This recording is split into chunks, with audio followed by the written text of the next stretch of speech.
안녕하세요 찐생 여러분. 2024년 12월 12일 찐샘의 글로벌 투자의 정석 시작하겠습니다. 저는 찐샘 김진입니다. 오늘 하루도 진짜 또 우리나라는 굉장히 많은 일들이 아침부터 있었던 것 같습니다. 되게 시끄러운 하루였는데요. 그 속에서 우리나라 시장도 투자하시느라, 또 오늘 밤에 또 미국 시장 투자 준비하시느라 오늘도 정말 하루 고생 많이 하셨다, 이 말씀 드리고 싶습니다. 네, 오늘 방송 말씀드릴게요. 네, 오늘 방송은요, 미국 증시 지난 새벽에 있었던 전반적인 흐름들 좀 짚어보고요. 일부 기업들의 아주 중요한 이슈처럼 생각되지는 않습니다만 이슈들도 있는데, 이 이슈들도 사실은 이슈 하나로 보기보다는 시장 전체 관점에서 보는 게 좋을 것 같아요. 어찌됐던 있었던 일부 기업들에 대한 이슈들 좀 정리를 해보고요. 마지막으로 CPI가 발표가 됐는데요. CPI가 발표되고 나서 연준의 통화정책까지 좀 전반적으로 말씀드리는 시간 가져보도록 하겠습니다.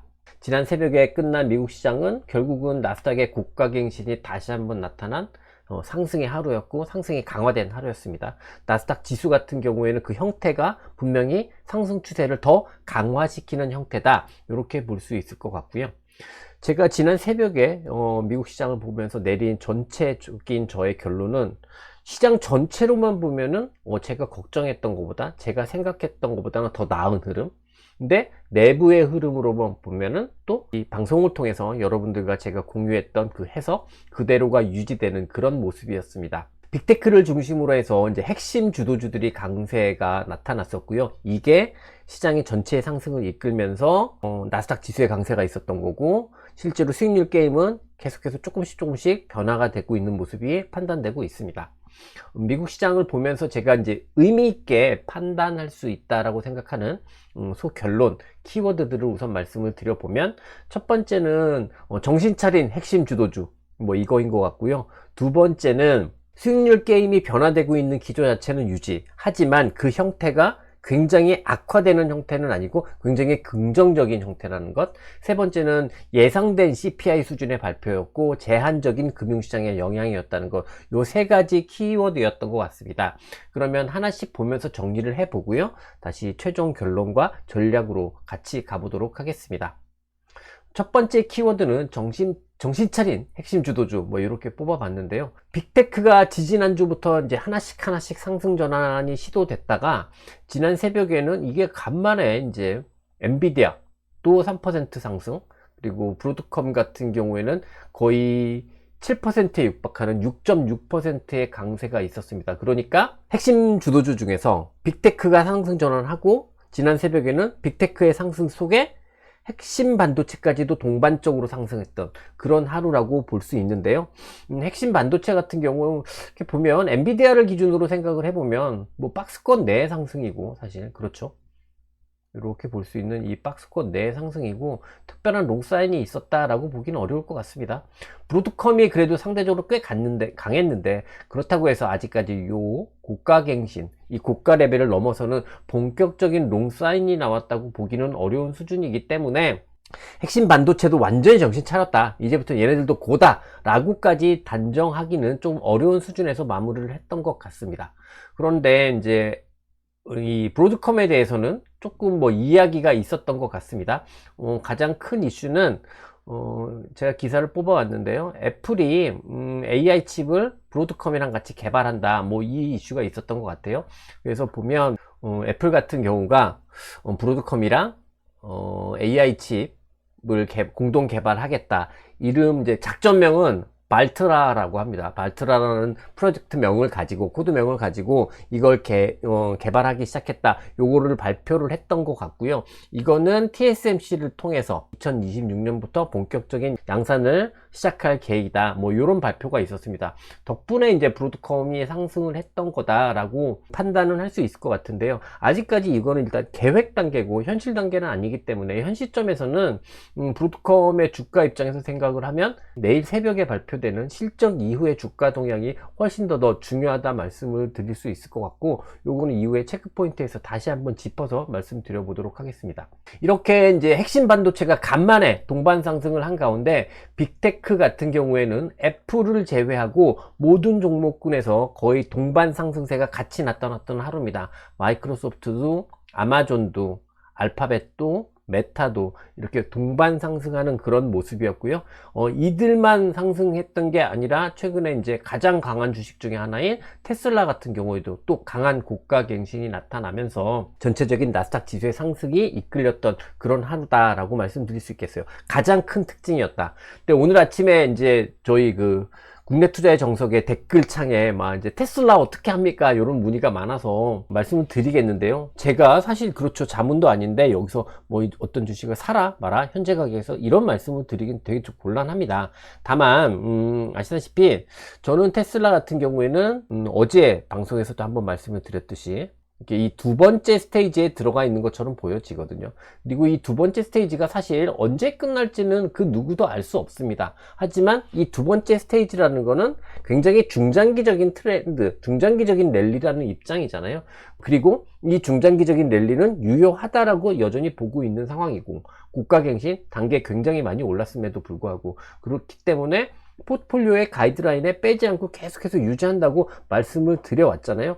그거를 유지하는 관점입니다. 이 시점에서 하면 앞으로 얼마나 더 먹을 수 있습니다 라는 거 저도 사실 알지 못하고 여러분들께 그걸 말씀드리는 거는 저도 알지 못하는데 뭐 그거에 대해서 정확하게 말씀드릴 수는 없다고 싶어요. 하지만 테슬라를 지금 제가 이거보다 훨씬 낮은 가격에 팔 수 있을지언정 지금 팔겠다는 의사 판단은 하지 않는다. 이 말씀으로 그냥 오늘 아침에 국내 투자의 정석 시간에 댓글로 이제 서로 수다 떠는 시간에 막 이야기 나왔던 질문에 대한 저의 대답으로 가름하도록 하겠습니다.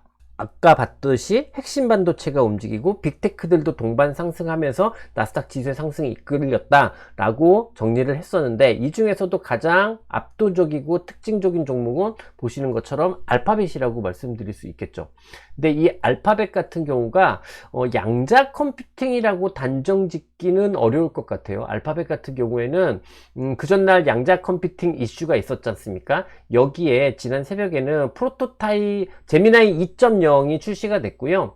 AI 에이전트 프로토타입이 이제 또 공개가 됐거든요. 그러니까 뭐 양자 컴퓨팅 하나만 가지고 알파벳이 연속해서 강세를 보이고 있다라고 보기보다는 오히려 저는 사실은 더 큰 부분은 뉴 AI 모델을 보여주면서 이것들이 런칭이 되고 출시가 되고 프로토타입이 공개가 되면서 알파벳에 대한 단기 관심이 집중되는 가운데 이런 고가갱신, 상승전환, 롱사인의 강화 이런 것들이 나타났다라고 말씀드릴 수 있고, 이렇게 정리하는 게 맞을 것 같습니다.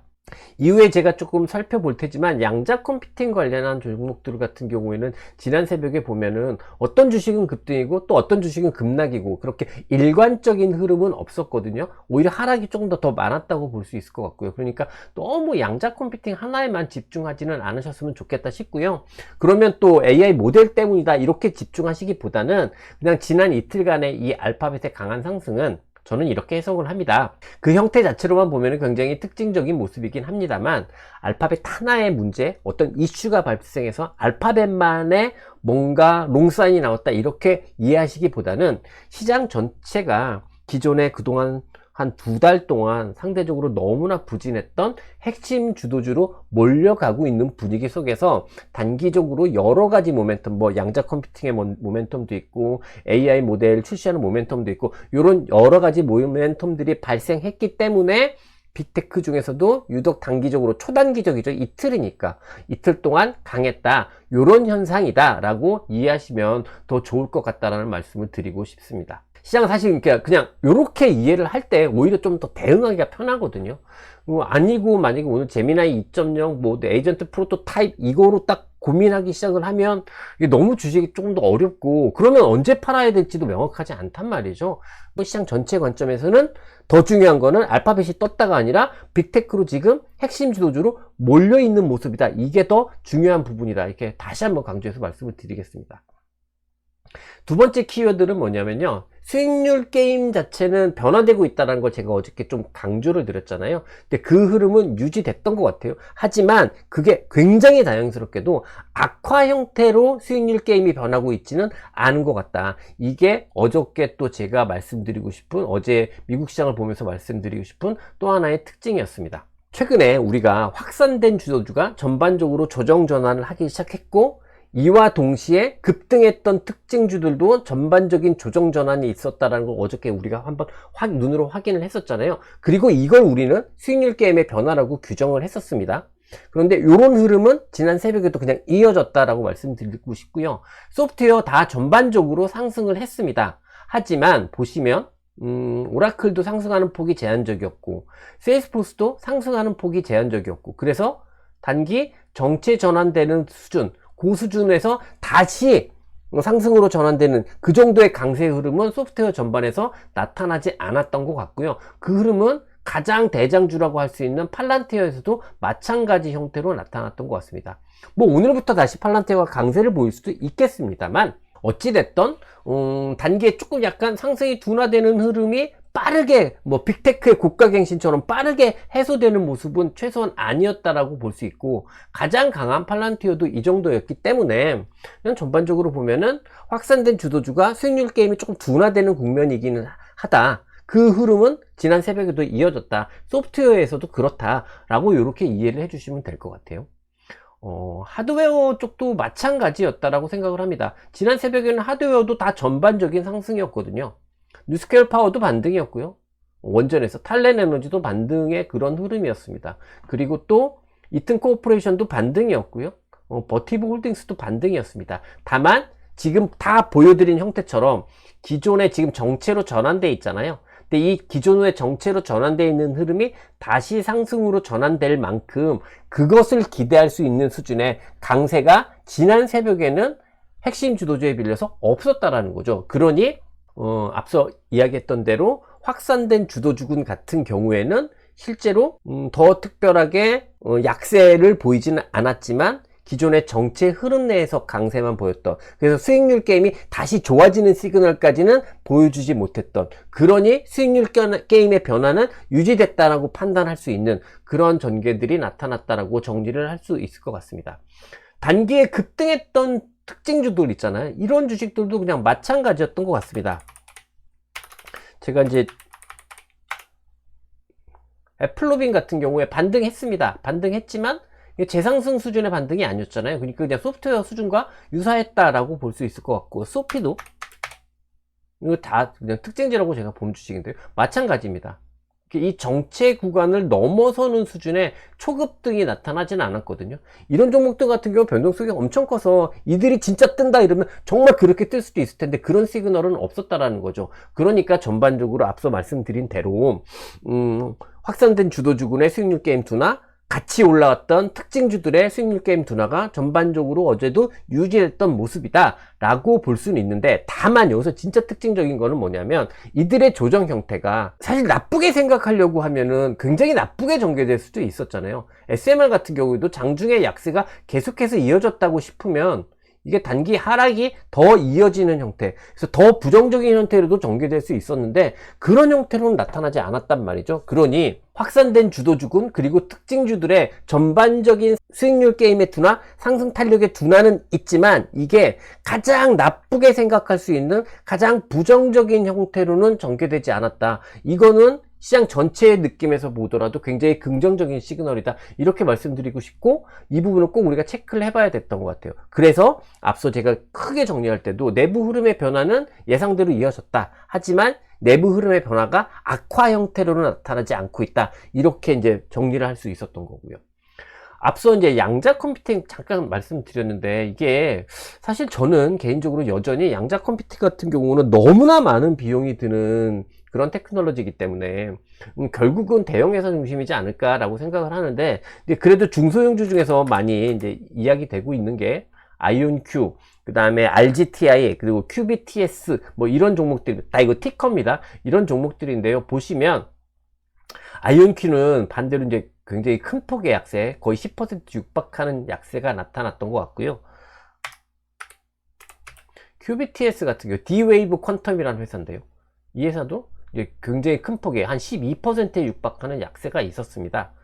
근데 반대로 레지티 컴퓨팅이라는 회사는 또 이렇게 주가가 급등하면서 13% 뭐 이렇게 초급등이죠. 초급등이 또 단기에 또 나타나는 모습입니다. 그러니까 양자 컴퓨팅과 관련해서 어떤 종목은 뜨고 어떤 종목은 또 심각한 조정을 받고 있잖아요. 그러니까 종목별로 지금 여전히 혼재되어 있는 상황이다. 그리고 이런 종목들 또 여러분들 좋아하실 수도 있는데 굉장히 변동성이 크다. 이 부분까지는 조금 인지를 하셨으면 좋겠고요. 양자 컴퓨팅은 확실히 어저께 알파벳의 상승 이후에 전반적으로 더 상승하는 그런 분위기는 아니다라는 말씀을 드리고 싶습니다. 그리고 여기에 또 하나 이제 제가 지금까지 계속 말씀드렸던 거는 수익률 게임에 대한 변화는 있지만 이게 악화되지는 않고 있다라는 것이었는데 이게 비트코인에서도 그대로 나타난 것 같아요. 비트코인 지난 새벽에 상승을 했습니다. 근데 상승을 했지만 이렇게 상승했던 과정이 이렇게 눕는 형태로 일단 상승률 자체가 수익률 자체가 둔화되고 있는 형태에서는 더 이상 바뀌지 않는, 더 긍정적으로 바뀌지는 않는 그런 흐름에서 마무리를 했거든요. 그러니 이번 전체적으로 모든 것을 다 해석을 해보자면 1년의 수익률 게임 종목들의 변화는 이어진 상태다. 하지만 수익률 게임의 변화, 둔화 형태가 최소한 악화되는 형태, 나쁜 형태는 아니다라고 이렇게 해석을 우리는 내릴 수 있을 것 같고요. 그러면 뭐 시장 자체에 대해서 위험 요소가 발생했다라고 볼 요인은 없다라고도 볼 수 있을 것 같죠. 어도비 같은 경우가 이제 시간외에서 하락을 하고 있거든요. 이제 실적 발표를 하고 나서 어도비의 시간외 하락이 이어지고 있습니다. 어도비까지 상승을 하게 되면 이제 소프트웨어 전체에서 보면은 큰 힘이 될 거다라고 생각할 수 있었는데, 기대할 수 있었는데 그렇지 않고요. 실적 자체는 나쁘지 않았습니다. 근데 가이던스가 기대치 이하로 발표가 되면서 주가가 부진한 형태이다라고 말씀드릴 수 있겠는데요. 이거는 뭐 희망적인 이야기를 일부러 말씀드리는 건 아니고, 보시는 것처럼 어도비는 그동안 사실 소프트웨어 쪽의 상승을 전혀 주도한 부분이 없기 때문에 어도비의 약세가 소프트웨어 전반에 추가적인 약세 모멘텀, 부정적인 영향을 미칠 것이라고 보기는 꽤 어렵다. 이 부분을 말씀드리고 싶습니다. 이제 세 번째 키워드게요. CPI 발표가 있었고요. 정말 예상된 수준의 CPI였는데요. 그리고 금융시장에는 제한적인 영향이었습니다. 근데 연준의 또 흐름까지 한번 좀 생각해 볼 필요가 있으니까 이 부분을 말씀을 드려보면요. CPI를 보겠습니다. CPI 보시면 너무 웃겼어요. 이게 모든 항목에서 예측치하고 발표치가 똑같이 나왔거든요. 코어 인플레이션 MOM이 0.3인데 예측치 0.3이었고요. 코어 인플레이션 YOY 3.3이었는데 3.3으로 발표가 됐습니다. 그 다음에 인플레이션, 헤드라인 인플레이션 MOM 0.3인데 0.3으로 발표됐고, 그 다음에 YOY로도 2.7 예상이었는데 2.7로 발표가 됐습니다. 이렇게 똑같이 발표될 이유는 없거든요. 그런데 뭐 이거에 관해서는 세부 항목을 따지면 또 예상하고 좀 어긋난 부분, 또 긍정적으로 해석할 수 있는 부분, 여러 부분들이 있어요. 그래서 제가 오늘 자료를 쭉 보면서 요것들은 좀 자세하게 말씀을 드려야 되나 싶은데 굳이 뭐 그렇게 중요하게 자세하게 말씀드려야 될 이유는 없을 것 같고, 우리는 한 가지만 이해하면 될 것 같습니다. 뭐냐면 미국의 물가가 아주 빠른 속도로 내려가고 있지 않다는 것, 이것만 우리는 좀 기억하고 있으면 될 것 같아요. 이건 뭐 미국의 기대 인플레이션이 올라가서 나타나는 현상이라기보다는 그냥 경기가 너무나 견조하기 때문에 나타나는 현상으로 봐야 될 것 같고, 지난달에 이게 2.6%였는데 인플레이션 YOY로 2.7%잖아요. 이게 상승 전환을 해버렸다는 거죠. 코어 인플레이션 YOY 같은 경우에는 2%대로 아직까지 가지도 못하고 있어요. 그래서 확실히 디스인플레이션 기조 자체는 존재하지만 이게 아주 빠르게 나타나고 있지는 않다. 물가 안정이 아주 빠르게 나타나고 있는 상황은 아니다. 뭐 영어로 이야기하면은 연준에서 제일 이야기 많이 한 게 이제 범피하다는 거였는데, 범피한 경로를 계속해서 유지하고 있다. 그냥 요것만 이해를 해 주시면 좋을 것 같다라고 말씀을 드리고 싶고요. 그냥 딱 예상한 수준이었기 때문에 실제로 시장에서 금리 같은 경우에는 특별한 흐름의 변화가 없었습니다. 단기물 금리고요. 지금 보여드리는 게 장기물 금리인데, 장기물 금리가 상대적으로 조금 더 세게 올라오고 있긴 합니다만, 기본적으로 이 레인지 내에 있는 모습이기 때문에 금리에서 뭔가 의미 있는 특별한 변화가 있었다라고 보기는 어려울 것 같아요. 연준의 통화정책 경로를 좀 말씀을 드려보면, 이게 지금 페드와치에서 오늘 아침에 있었던 12월 달에 25bp 인하 가능성입니다. 근데 보시는 것처럼 98.5%에 달하고 있거든요. 그러니까 연준의 12월까지 금리를 인하할 것이다 라는 생각에는 기본적으로 CPI 발표 이후에도 변함이 없다라고 보시면 될 것 같아요. 다만 이거는 지금 이제 1월 달 걸 끄집어 왔는데요. 1월 연준에서 추가로 25bp를 더 인하할 확률이 지금 어제보다 소폭 늘었습니다만 21%대입니다. 그러니까 1월 달에 금리 인하할 가능성, 내년부터는 연준의 통화 정책이 무언가 바뀔 가능성은 굉장히 높게 지금 시장에서는 반영되고 있고 생각하고 있다라고는 우리는 까먹지는 말아야 될 것 같아요. 더 나아가서 조금 하나만 더 말씀을 드려보면은, 원래 연준에서 50bp 금리 인하를 시작했을 때 2025년에 연준의 금리 인하폭은 100bp 정도였거든요. 근데 지금 컨센서스가 거의 50bp 수준으로 대거 축소되어 있는 상황입니다.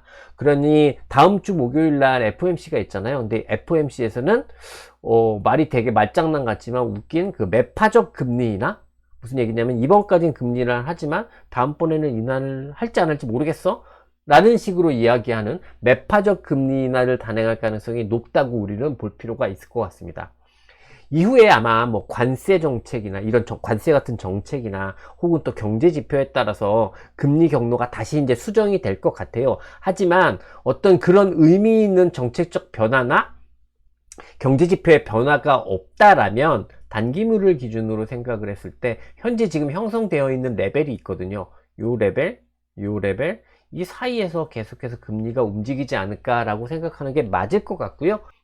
이렇게 금리가 비교적 높은 레벨이기는 하지만 그래도 고점 대비해서는 좀 낮아져 있는 레벨이기도 하고, 최소한 금리에서 이렇게 우퉁부퉁하게 이렇게 발작적인 움직임은 없기 때문에 그런 상황이라고 하면 증시에 악영향을 줄 가능성은 없고, 왜냐하면 기본적으로 금리가 이렇게 유지되는 것 중에 하나가 뭐냐면 경기가 좋기 때문인 거잖아요. 그러면 증시는 계속해서 금리가 이 정도 레벨에서만 움직여 준다고 하면 증시는 뭐 금리의 영향을 받아서 증시가 빠진다거나 이런 것들을 생각할 이유가 그렇게 높지는 않다라고 생각할 수 있을 것 같아요. 다만 이거는 현재까지의 모습인 거고, 이후에 뭐 정책이라든지 이후에 또 뭐 경제 지표의 바뀜이라든지 이런 걸 보면서 이제 경로가 축소될 때 그때는 이제 시장도 또 영향을 받겠죠. 하지만 일단 현재까지의 모습, CPI까지 발표됐음에도 불구하고 우리는 금리는 특별하게 움직이지 않는 요 레벨 를 유지하는 거고, 그리고 증시는 그렇기 때문에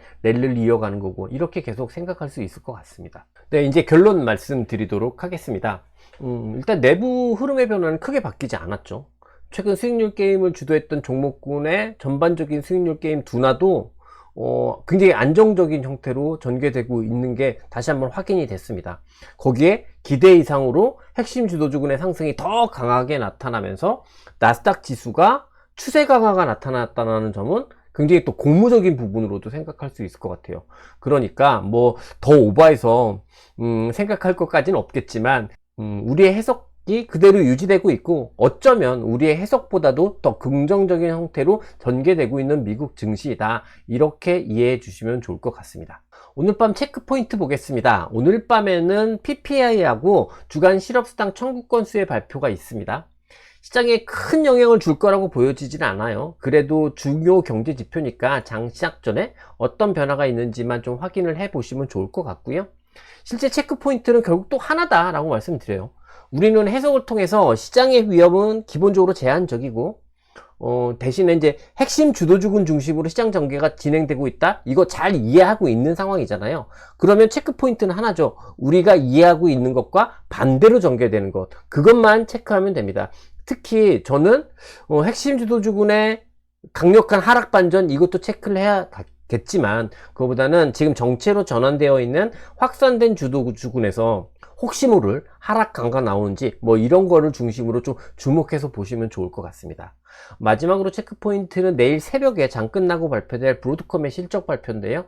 브로드컴 같은 경우에는 지난 분기에 실적이 조금 부진했었습니다. 그래서 주가가 하락을 했다가 분기 내에 빠르게 회복을 한 그런 경험이 있거든요. 주가가 그 사이에 회복을 했다라는 거는 실적이 다시 복귀될 거다라는 걸 예상했기 때문이겠죠. 그러니까 너무나 당연하겠지만 시간의 주가가 제일 중요할 텐데, 결국은 브로드컴이 실적 회복을 해내고 지난 석 달간의 부진을 벗어나는 그런 흐름을 보일지, 시간의 흐름에서 이렇게 된다고 하면 핵심 주도주군이 더 강화되는 거로 볼 수 있으니까 우리는 되게 시장을 더 긍정적으로 볼 수 있겠죠. 그래서 브로드컴이 실적 발표 이후에 고가갱신의 형태로까지 시간의 흐름이 나오는지 그거 실적이 잘 나와야겠지만 그걸 중심으로 보시면 좋겠다 이렇게 말씀드리고 싶습니다. 마지막으로 전망 전략 말씀드릴게요. 저 나름은 한 며칠 동안 굉장히 어렵게 관점을 여기서 이익 실현을 강하게 말씀을 드려야 되나, 저도 여러분들의 심리적 압박을 느끼고 있었으니까, 알고 있었으니까 그러나 어렵게 막 고민해서 그래도 유지하자 말씀을 드렸었는데, 그리고 그게 일단은 해석대로 진행되고 있는 것 같아서 그나마 다행이고, 해석대로 진행되고 있는 것 같기 때문에 그냥 전략의 수정 요인은 없다라고 말씀드릴 수 있겠습니다. 주식 비중은 기존에 있었던 가장 높은 레벨, 제 기준에서는 8에서 90%고요. 포트폴리오는 미국 주도주, 지금은 이제 좀 비중이 더 많이 늘어있을 핵심 주도주라고 하면은 엔비디아, 브로드컴, 그리고 빅테크를 말합니다. 여기 이제 테슬라도 그냥 여기에 포함시켜 볼게요. 그리고 이제 소프트웨어, 하드웨어 쪽을 말씀드립니다. 이쪽이 한 60에서 65 정도. 그리고 미국 경기 민감주, 러셀 2000 지수나 은행, 그리고 유통 섹터, 이쪽이 한 20에서 25 정도. 그냥 기존에 가지고 있던 핵심 주도주로 약간 미세 조정이 된 이 포트폴리오 컨셉 그대로 유지해서 가이드라인 말씀드리도록 하겠습니다. 네, 이상으로 오늘 제가 준비한 내용을 다 말씀드렸어요. 앞서 말씀드렸던 대로 보면 지금까지 우리가 내려온 해석들이 지금까지는 잘 적용이 되고 있습니다만, 저는 시장은 생물이라고 생각을 해요. 언제나 어떤 이유로 다이나믹하게 변화가 있을 수 있습니다. 그러니까 우리의 해석이 잘 적용되고 있다고 하더라도 우리는 항상 단정적인 시각보다는 열린 마음, 열린 시각으로 시작을 봐야 한다고 생각해요. 항상 의심하고 또 의심해야 한다고 생각합니다. 물론 앞장서서 제가 의심하고 또 의심하고 하면서 여러분들께 말씀드리도록 하겠습니다. 네, 이제 마무리 하도록 하겠습니다. 늘 말씀드리지만 저는 오늘도 이 자리에서 여러분의 하루를 응원하겠습니다. 끝까지 시청해 주셔서 감사합니다. 이상 저는 찐쌤 김진이었습니다.